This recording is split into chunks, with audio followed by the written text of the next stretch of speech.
दोस्तों नमस्कार। दोस्तों आपका बहुत बहुत स्वागत है हमारे फिर से एक बार यूट्यूब चैनल पर। दोस्तों मकर संक्रांति की आपको बहुत बहुत बधाइयाँ और शुभकामनाएं। दोस्तों मकर संक्रांति की बहुत बहुत शुभकामनाओं के सहित मकर संक्रांति वह पावन दिन है जब सूर्य देव धनु राशि से निकलकर मकर राशि में प्रवेश करते हैं। इसे उत्तरायण का प्रारंभ माना जाता है, यानी देवताओं का दिन आरंभ होता है। शास्त्रों में उल्लेख है, इस दिन स्नान, दान, जप और पूजा का विशेष महत्व है और कहा जाता है कि मकर संक्रांति की कथा सुनने मात्र से भी सूर्य देव प्रसन्न होते हैं और धन, सुख, समृद्धि और वृद्धि, रोग, शोक और बाधाओं से मुक्ति, परिवार में सुख, शांति और एकता बनी रहती है। प्रिय साथियों, कथा को अंत तक अवश्य सुने। यह कथा है एक ऐसे गांव की जिसका नाम था शांतिपुर। नाम में शांति थी, पर उस गांव में एक घर में माधव और गोपाल पिता पुत्र के हृदय में वर्षों से अशांति का एक बवंडर पल रहा था। शांतिपुर गंगा किनारे बसा एक छोटा हरा भरा गांव था, जहाँ की धरती उपजाऊ और लोग सीधे साधे थे। खेतों में हरी फसलें हवा में झूमती मानो जीवन का गीत गा रही हों। पर माधव के घर में वो गीत सदियों से खामोश पड़ा था। माधव एक 70 वर्षीय अनुभवी किसान, जिसकी त्वचा धूप और मिट्टी की कथा कहती थी। उनके हाथों वर्षों से हल चलाते चलाते खुरदुरे हो चुके थे। उन हाथों में जमीन की हर नस की पहचान थी। उनकी आंखें गहरी थी, जिसमें एक शांत पीड़ा का सागर लहराता रहता था। उसका पुत्र गोपाल उन आँखों का तारा था। एक समय आज वही तारा उससे दूर अपने ही अहंकार में के आकाश में अकेला चमक रहा था। गोपाल भी किसान था, 35 वर्ष का मजबूत नौजवान, जिसकी भुजाओं की में शक्ति थी और विचारों में नई क्रांति। पर उसके मन में एक कड़वाहट थी जो उसे अपने पिता से दूर ले गई थी। 5 साल पहले की बात है। उस साल मानसून कुछ रूठा रूठा सा था और फसलें सूखने लगी थी। गोपाल, जो हमेशा से कुछ नया करने की कोशिश करता, एक नई सिंचाई पद्धति आजमाना चाहता था। माधव परंपराओं में पले भरे पुरानी तरीके का अटल था। अरे बेटा, यह सब शहरों के ढोंग हैं। हमारी धरती पर यही तरीका काम आता है जो हमारे पुरखों ने हमें सिखाया है। माधव ने बड़ी सहजता से कहा, पर गोपाल के लिए यह शब्द किसी जहर से कम न थे। उसे लगा उसके पिता उस पर विश्वास नहीं करते, उसकी सोच को महत्व नहीं देते। आपकी सोच ही पुरानी हो गई है पिताजी, यही कारण है हम कभी आगे नहीं बढ़ पाते। गोपाल ने गुस्से में पलटवार किया था। उस दिन शब्दों की मर्यादा टूटी थी और रिश्तों की डोर भी। अगर तुम्हें मेरी सोच में इतनी दिक्कत है तो अपनी सोच से ही जीवन जियो। मेरे दरवाज़ा तुम्हारे लिए बंद है, माधव ने क्रोध में कहा। उसके भीतर भी अपने बेटे की कड़वी बात से गहरा घाव लगा था। गोपाल ने बिना एक शब्द कहे अपना सामान उठाया और गांव के दूसरे छोर पर अपनी एक छोटी सी जमीन पर अलग घर बना लिया। तब से 5 साल बीत गए थे।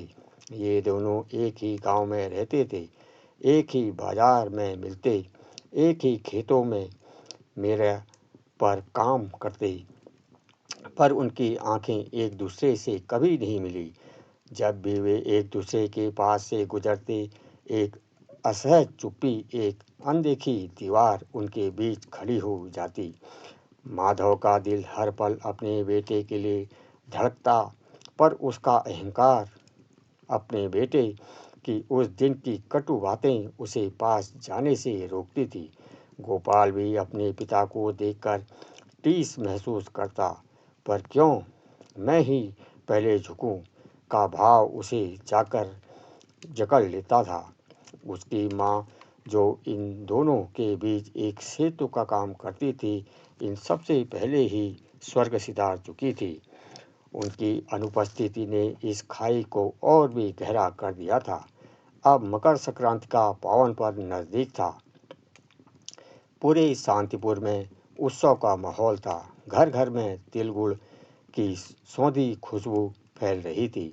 बच्चे पतंग उड़ाने की तैयारी में मस्त थे और औरतें घरों को लीपा पोती कर स्वच्छ कर रही थी। यह दिन सूर्यदेव के उत्तरायण होने का प्रतीक था। जब सूर्य दक्षिण से उत्तर की ओर अपनी यात्रा शुरू करते हैं, अंधकार से प्रकाश की ओर, शीतलता से ऊष्मा की ओर, यह नवीनीकरण का, दान पुण्य का और संबंधों में मधुरता लाने का पर्व था। माधव अपने छोटे से घर की चौखट पर बैठे दूर खेतों को निहार रहे थे। उनकी आंखें सूनी थी। मकर संक्रांति आती और चली जाती, पर उनके जीवन में कोई उत्तरायण नहीं होती। उनका बेटा उनके पास से कितनी बार गुजरता, पर कभी पलट कर नहीं देखता। एक लंबी आह उनके सीने से निकली, हे राम, कब तक ऐसा चलेगा। उधर गोपाल भी अपने खेतों में काम करते हुए उदास था। मकर संक्रांति का यह उल्लास उसे खिन्न कर रहा था। उसके घर में कोई उत्सव नहीं था, कोई मनाने वाला नहीं था। वह अक्सर अपनी पत्नी की मृत्यु के बाद से अकेले ही रहता था और पिता के अलग हो जाने से उनकी दुनिया और सिमट गई थी। उसे याद आया बचपन में मकर संक्रांति के दिन पिताजी कैसे ही सुबह सुबह उसे गंगा में स्नान कराने ले जाते थे, फिर तिल गुड़ खिलाते और मंदिर ले जाकर कथा सुनाते। उन दिनों उनके बीच कितना प्यार था। एक कसक उसके दिल में उठी, जिसे उसने तुरंत दबा दिया। नहीं, गलती उनकी है, मैं क्यों याद करूं वो सब।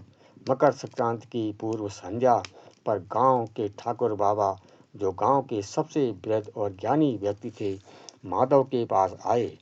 अरे माधव, क्या हुआ, इतनी उदासी क्यों है चेहरे पर, मकर संक्रांति है कल, खुश हो। माधव ने ठाकुर बाबा की ओर देखा। उनकी आंखों में नमी तैर आई। यह मकर संक्रांति भी एक और साल लाती है, पर मेरे बेटे और मेरे बीच की दूरी मिटाती नहीं। ठाकुर बाबा ने उनके कंधे पर हाथ रखा। माधव, सूर्य उत्तरायण होते हैं, समय बदलता है। क्या पता इस बार सूर्यदेव तुम्हारे जीवन में भी प्रकाश ले आए। उन्होंने एक गहरी सांस ली। कल सुबह मंदिर में कथा होगी, गोपाल भी आता होगा ना। माधव ने सिर झुका दिया। पता नहीं बाबा, वो तो मेरे चेहरा भी नहीं देखना चाहता। अगली सुबह मकर संक्रांति का दिन था। कड़ाके की ठंड थी, पर सूर्योदय की पहली किरण धरती पर पड़ते ही एक नई स्फूर्ति भर गई। गांव के लोग टोलियों में गंगा स्नान के लिए निकल पड़े। माधव भी अपने बूढ़े शरीर को समेटते हुए गंगा की ओर चल पड़ा। उनके मन में एक अजीब सी बेचैनी थी। आज मंदिर में पंडित जी विशेष सूर्यदेव की कथा सुनाने वाले थे। गंगा के निर्मल जल में स्नान कर माधव ने अपने शरीर को शुद्ध किया। उन्होंने सूर्यदेव को जल अर्पित किया। ओम सूर्यदेवाय नमः का जाप करते हुए उनकी आंखें बंद थी और उनके होठों पर बस एक ही प्रार्थना थी, हे सूर्यदेव, मेरे और मेरे गोपाल के बीच की बर्फ पिघला दो। उधर गोपाल भी अपनी आदत के मुताबिक सुबह उठकर अपने खेतों की ओर चल पड़ा, पर आज उसके कदम मंदिर की ओर मुड़ गए। उसे नहीं पता था क्यों, शायद उसे बचपन की वो यादें खींच रही थी। उसने भी गंगा में डुबकी लगाई, पर बिना किसी से बात किए। उसकी नज़रें हर अपने पिता की को ढूंढ रही थी, पर उसे देख नहीं पा रही थी। उसे लगा शायद पिताजी अभी तक नहीं आए। वो भीगी धोती में ही मंदिर की ओर चल पड़ा। मंदिर में भीड़ जुटने लगी थी। पंडित जी, जिन्हें लोग ज्ञानी बाबा कहते थे, अपनी जगह पर विराजमान हो चुके थे। उन्होंने गंगाजल छिड़का और वातावरण को और पवित्र किया और अपनी गंभीर मधुर वाणी में कथा आरंभ की। माधव मंदिर के एक कोने में बैठे थे। उनकी आंखें छत की ओर लगी थी, जैसे ईश्वर से कोई उत्तर ढूंढ रही हो। गोपाल भी आया और भीड़ में सबसे पीछे एक खंबे के सहारे बैठ गया। उनकी नजरें मंदिर के हर चेहरे को टटोल रही थी, पर उसने जानबूझकर माधव की ओर नहीं देखा। उसकी आंखों में अभी भी एक अजीब भाव था। पंडित जी ने अपनी कथा शुरू की। आज मकर संक्रांति का पावन पर्व है। आज के दिन सूर्य देव दक्षिणायन से उत्तरायण होते हैं। यह केवल दिशा का परिवर्तन नहीं, यह एक महान आध्यात्मिक संदेश है। मेरे प्यारे दोस्तों, गोपाल ने अनमने भाव से सुना। उसे लगा यह सब पुरानी बातें हैं, उसका इससे क्या लेना देना। पंडित जी आगे बोले, सूर्योदय क्या कहते हैं? यह बिना किसी भेदभाव के सबको प्रकाश देते हैं। वह अंधकार का नाश करते हैं, जीवन को ऊर्जा देते हैं, वनस्पतियों को पोषण देते हैं। वह किसी से नहीं पूछते कि तुम अमीर हो या गरीब, ब्राह्मण हो या शूद्र। मेरे दोस्तों, ये मेरे दुश्मन, उसका प्रकाश तो सब पर समान रूप से पड़ता है। गोपाल के कानों में एक शब्द पड़े, बिना किसी भेदभाव के। उसे अपने पिता की याद आई। क्या उनके पिता ने भी उनके साथ कोई भेदभाव किया है? नहीं, शायद नहीं, बस अपनी पुरानी सोच पर अड़े थे। जब सूर्य उत्तरायण होते हैं तब वे शीतलता को पीछे छोड़ ऊष्मा की ओर बढ़ते हैं। यह हमें सिखाता है कि जीवन में कभी कभी हमें भी अपने शीतल यानी ठंडे पड़े रिश्ते को गर्माहट देनी चाहिए। हमें अपने मन की दक्षिणायन सोच को, जहां हम केवल अपनी सुख दुख देखते हैं, उसे छोड़कर उत्तरायण होना चाहिए, जहां हम दूसरों की खुशी, दूसरों के दर्द को भी समझते हैं।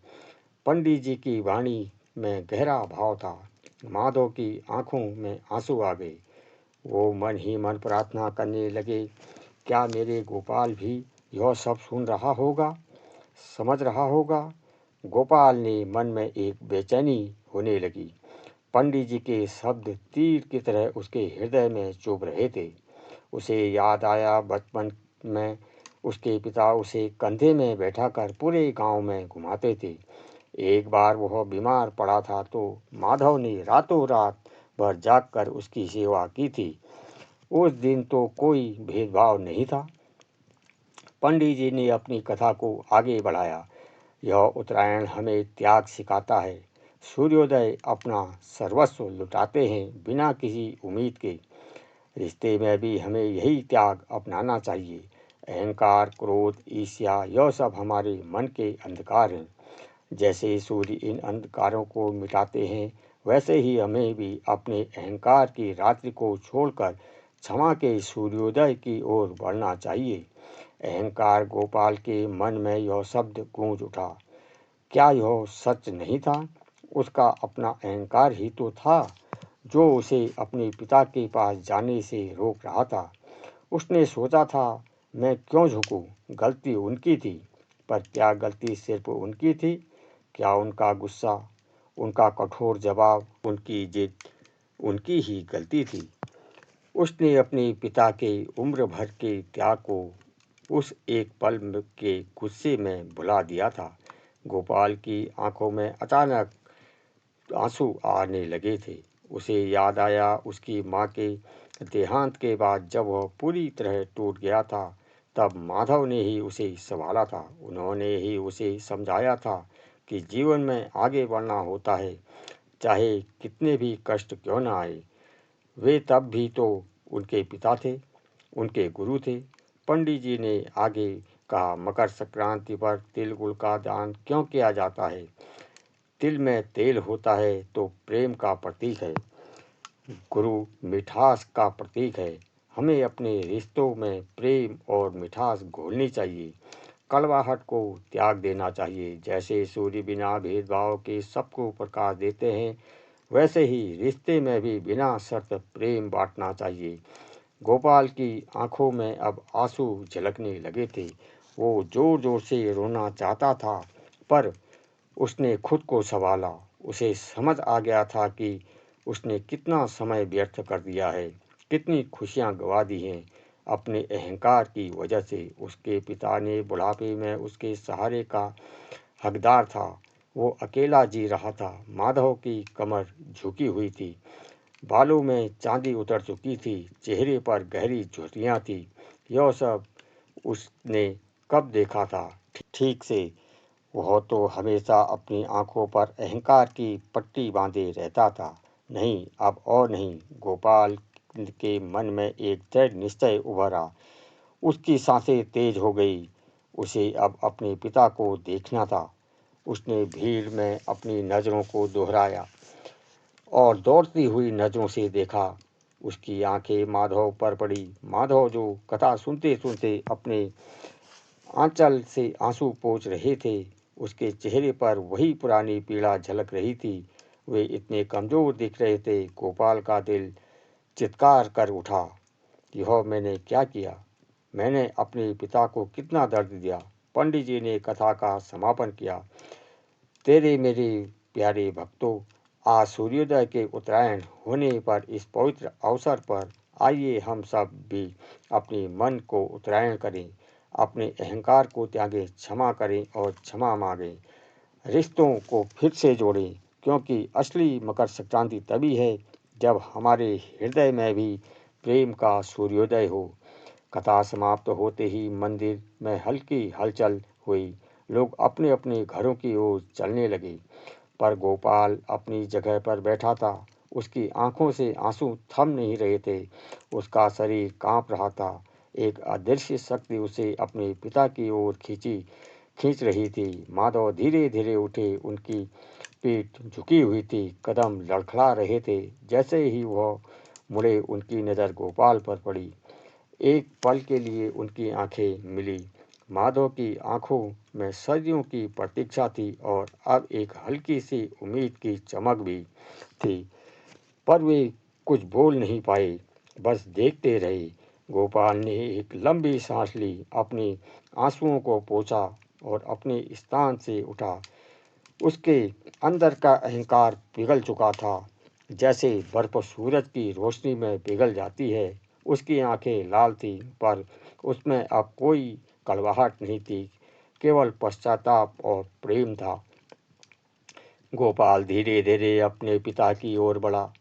उसके कदम भारी थे, पर उसका दिल हल्का हो चुका था। मंदिर में कुछ लोग अभी भी मौजूद थे, जिन्होंने गोपाल को अपने पिता की ओर बढ़ते देखा। गांव के कुछ बड़े बुजुर्गों की आंखें भी नम हो गई। वे जानते थे इन पिता पुत्र के बीच क्या हुआ था। जैसे ही गोपाल माधव के पास पहुंचा, उसने बिना कुछ सोचे समझे, बिना एक भी शब्द बोले, उसके पैरों पर गिर पड़ा। पिताजी! बस एक ही शब्द उसकी जुबान से निकला और वो उनके पैरों से लिपट कर फूट फूट कर रोने लगा। उसके आंसुओं ने माधव के वृद्ध खुरदुरे पैरों को भिगो दिया। माधव चौंक उठे। उन्होंने कभी सपने में भी नहीं सोचा था कि यह दिन आएगा। उसके हाथ कांपने लगे। उन्होंने गोपाल को उठाने की कोशिश की, पर गोपाल नहीं उठा। वह बस रोता रहा। मुझे माफ़ कर दीजिए पिताजी, मैंने बहुत बड़ी गलती की। मेरा अहंकार मेरी आंखों पर पट्टी बांधे हुए था। आप तो सूर्यदेव की तरह हमेशा मुझे प्रकाश देते रहे और मैं अज्ञानी माधव की आंखों से भी आंसुओं की धारा बह निकली। उन्होंने गोपाल को कसकर अपनी बाहों में भर लिया। वो अपने बेटे को सीने से लगाए रोते रहे। बरसों का दर्द, बरसों की पीड़ा, बरसों की प्रतीक्षा, सब कुछ उन आंसुओं में धुल गया। अरे बेटा, अरे गोपाल, मेरे लाल, उठो। कोई पिता अपने बेटे से नाराज नहीं हो सकता। मैं कब से यह पल का इंतजार कर रहा था। उन दोनों का मिलन देखकर मंदिर में मौजूद हर आंख नम हो गई। कुछ स्त्रियां अपनी साड़ी के पल्लू से आंसू पोंछ रही थी। ज्ञानी बाबा ने एक गहरी सांस ली और अपने हाथ जोड़ दिए। आज सही मायने में मकर संक्रांति हुई है।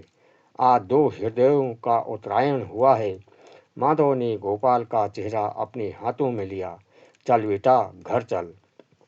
आज मेरे घर में फिर से तिलगुड़ बनेगा।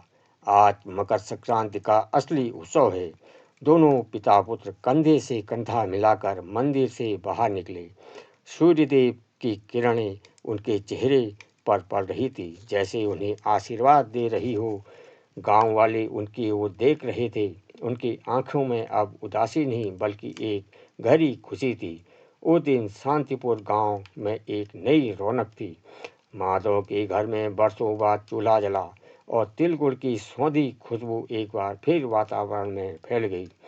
गोपाल ने अपने पिता के पास बैठकर तिलगुड़ खाया और उस स्वाद में उसे अपने बचपन की सारी मिठास मिल गई। माधव ने अपने बेटे के सिर पर हाथ फेरा और उनकी आंखों में अब केवल प्रेम और संतुष्टि थी। उस दिन से माधव और गोपाल फिर एक कभी अलग नहीं हुए। गोपाल ने अपने पिता के अनुभव और अपने नए विचारों को मिलाकर खेती में नए आयाम स्थापित किए। उसने अपने पिता से सीखा कि अनुभव भी उतना ही महत्वपूर्ण है जितना नवाचार, और माधव ने अपने बेटे से सीखा कि परिवर्तन को स्वीकार करना भी जीवन का एक हिस्सा है। शांतिपुर के लोग कहते थे कि उस मकर संक्रांति पर केवल सूर्य ही उत्तरायण नहीं हुआ थे, बल्कि माधव और गोपाल के हृदय में भी प्रेम और क्षमा का सूर्योदय हुआ था। यह कथा आज भी शांतिपुर में सुनाई जाती है, जो हमें सिखाती है कि अहंकार छोड़कर रिश्तों में आगे बढ़ना ही जीवन का सच्चा प्रकाश है, क्योंकि रिश्तों में गर्माहट ही हमें हर शीतलता से बचा सकती है और क्षमा की शक्ति से बड़ा कोई दान नहीं। मेरे साथियों, इस वीडियो में मकर संक्रांति की पावन व्रत कथा यहीं पर समापन होती है। हम कामना करते हैं भगवान सूर्यदेव की कृपा आप सभी पर बनी रहे। जय सूर्यदेव, जय हो जगत पिता। अगर दोस्तों यह वीडियो आपको पसंद आई हो तो इसे लाइक करें, सब्सक्राइब करें और ज़्यादा से ज़्यादा शेयर करें। और अगर आपने अभी तक हमारे चैनल को सब्सक्राइब नहीं किया है तो प्लीज़ चैनल को सब्सक्राइब करना ना भूलें और बेल आइकन दबा लें। तब तक लेते हैं आपसे विदा। मकर संक्रांति की एक बार फिर से आप सभी श्रोता बंधुओं को बहुत बहुत बधाइयाँ, शुभकामनाएं। जय सिया राम, हर हर महादेव।